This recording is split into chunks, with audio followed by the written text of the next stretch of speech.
I'm Dr. Michael Edelstein with Dr.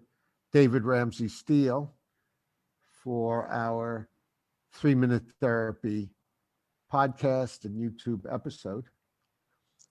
I have 40 years experience helping people with REBT. You can find my practice link and 3-Minute Therapy book link in the description below.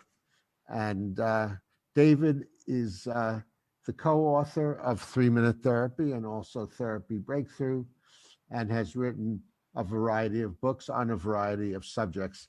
David, did you want to add anything about yourself? Well, yeah, I've had 40 years of experience of wasting time and doing very little. But I've also occasionally had thoughts and put these thoughts into writing.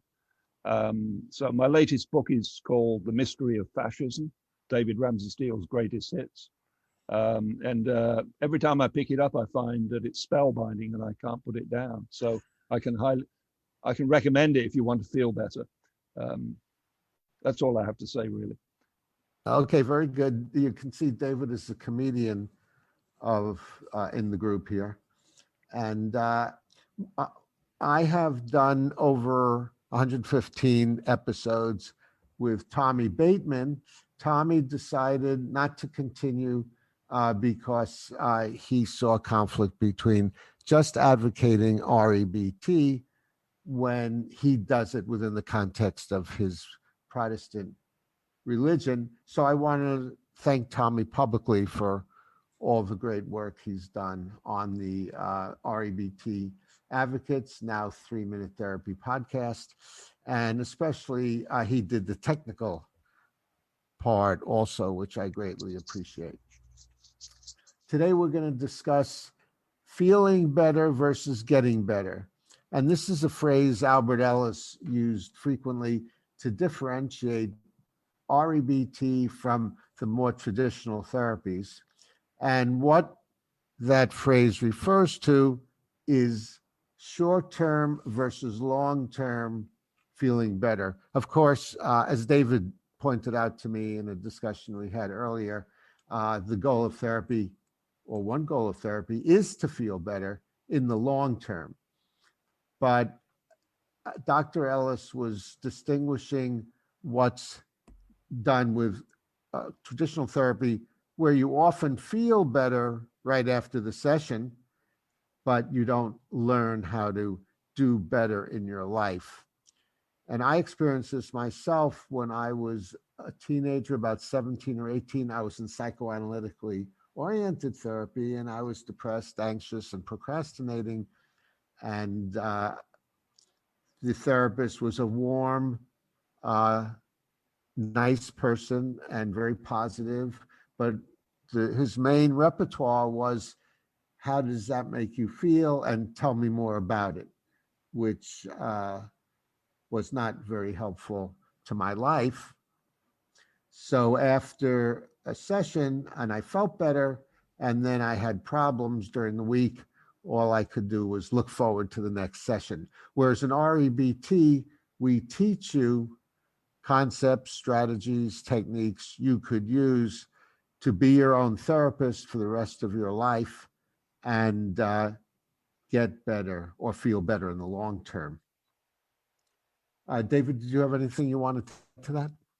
Well, I think it's interesting, Michael, that you had an experience with a psychodynamic therapist, which made you feel better temporarily. The reason I think that's interesting is that if you talk to psychodynamic therapists, they draw a distinction between getting better and feeling better. And in my experience, it's bound up with the idea that you have to feel worse before you get better. This is a very prominent idea among most schools of psychodynamic therapy. And I've always thought of REBT and more generally cognitive behavioral therapy as avoiding this kind of dilemma. But maybe I'm wrong. So what do you think about that, Michael? Yeah, I'm interested in more about why they think you have to feel worse before you can feel better. But in terms of my experience with clients, once in a rare while, a client does feel worse after a session. And the reason is now they've learned how their thinking is self-defeating, unempirical, illogical, in general, irrational. And now they're putting themselves down for thinking irrationally. So in that sense, they feel worse until I help them see that they have another must, another demand. I must never think irrationally, and then help them clear that up. But David, what's the thinking of these therapists who claim you have to feel worse before you feel? I think that the prevalent view among such therapists is that your problems arise from unresolved issues or repressed memories, and you have to work through them, relive them. For example, if you had a bad experience in wartime and now you feel bad, the psychodynamic therapist will tend to take the view that you have to relive that bad experience that you had on the battlefield, and that's going to be very painful, but it's going to be cathartic. It's going to help to cure you. So that's where I think it comes from. Oh, yeah, very good. And David and I critique this idea extensively in the other book we wrote, aside from 3-Minute Therapy, called Therapy Breakthrough. So once you've read 3-Minute Therapy 4 or 5 times and purchased it for friends and relatives, I suggest you get Therapy Breakthrough, and you'll get more of a context of the history of these ideas, and also more extensive discussion about what they are, how they evolved, and what's wrong with them. Okay, that's all I had to say about feeling better versus getting better. Just to summarize, learn rationally motive behavior therapy, learn how to identify your unrealistic, irrational thinking that causes your emotional and behavioral problems, and then practice it yourself. David, any final words? And then you will feel better. Right. And then you will feel better in the long term. In the long term. Right. Very good.